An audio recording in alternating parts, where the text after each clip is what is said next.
नमस्कार दोस्तों, इस क्लास में कहानी जो कि शिवरानी देवी पे आधारित है। चलिए हम लोग पढ़। रचना है इनका प्रेमचंद्र घर में 1944 ईस्वी जीवनी है विधा में है और रचनाकार शिवरानी देवी है। शिवरानी देवी प्रेमचंद्र घर में नाम से प्रेमचंद्र की जीवनी लिखी। उन्होंने उनके व्यक्तित्व के उस हिस्से को उजागर किया जिससे लोग अनभिज्ञ थे। प्रेमचंद्र ने अपनी पत्नी को हमेशा प्रेरित किया कि वे लिखे और सामाजिक कार्य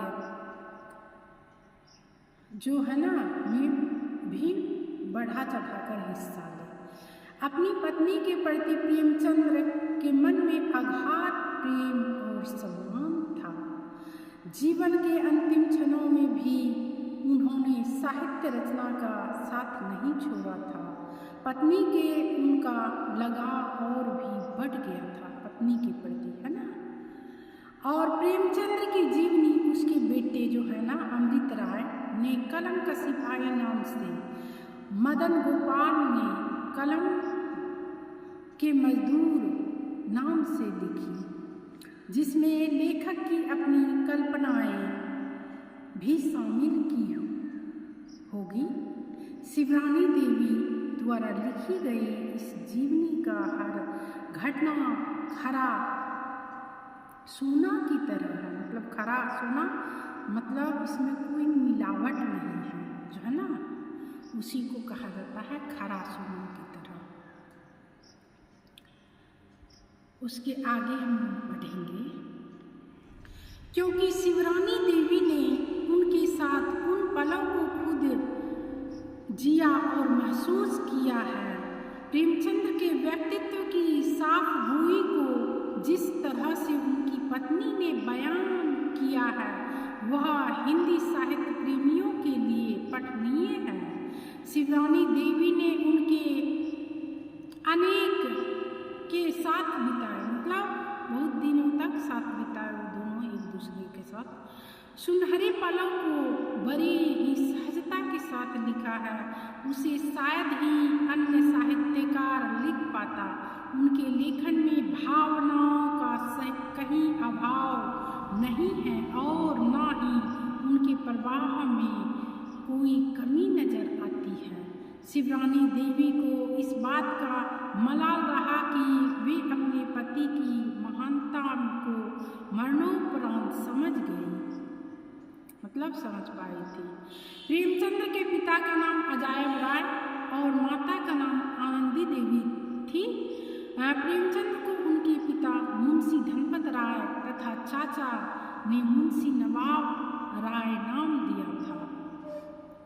इन्होंने मर्यादा, हंस तथा जागरण पत्रिकाओं का संपादन किया। इनका पहला उपन्यास प्रेमचंद्र को माना जाता है, किंतु इस पुस्तक के अनुसार इनका पहला उपन्यास कृष्णा है जो 1905 ईस्वी में प्रयाग से छापा था। दूसरा उपन्यास प्रेमा को माना जाता है। प्रेमचंद्र के दो बेटे श्रीपत राय और दूसरा है जिसको कि धुन्नू कहता था, घर का नाम था उसका, है ना, तथा अमृत राय जिसको कि बुन्नू कहते थे। उसका घर में जो है ना, घर में अलग नाम होता है ना, वही है। प्रेमचंद्र 1935 ईस्वी में प्रगतिशील लेखक संघ के सभापति बने। उन्होंने महात्मा गांधी के विचारों से प्रभावित होकर सेवा को मूल धर्म बनाया। प्रेमचंद्र शिवरानी देवी ने प्रेमचंद्र के संपूर्ण जीवन को इस पुस्तक में 88 भागों में दिखाया है। पुस्तक की श्रद्धांजलि बनारसी दास चतुर्वेदी तथा आमुख शिवरानी देवी ने लिखा है।